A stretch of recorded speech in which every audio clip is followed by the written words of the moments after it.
আসসালামু আলাইকুম সম্মানিত সুধী, আমরা আপনাদের সামনে দাঁড়িয়েছি আরেকটি বাবুর গল্প নিয়ে। আমি গত 2 সপ্তাহ আগে আপনাদের সাথে একটু শেয়ার করেছিলাম যে আমাদের এখানে আরেকটি বাবু যে আসলে গত 4.5 মাস যাবৎ কষ্ট করতেছিল, যার মাথাটা আসলে অনেক বড় ছিল, যার মাথার ডায়ামিটার ছিল 55 সেন্টিমিটার। অর্থাৎ এই 4 মাসের একটা বাবুর মাথায় আসলে বিশাল বড় পানি জমা ছিল।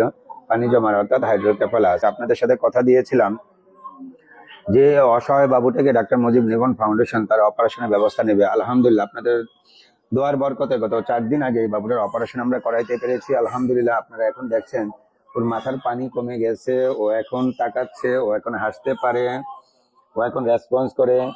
মাইশার আলহামদুলিল্লাহ মাথার পানি কমে গেছে, তার মাথার প্রেশার কমে যাচ্ছে। মাইশা এখন মাঝে মাঝে হাসি দিচ্ছে।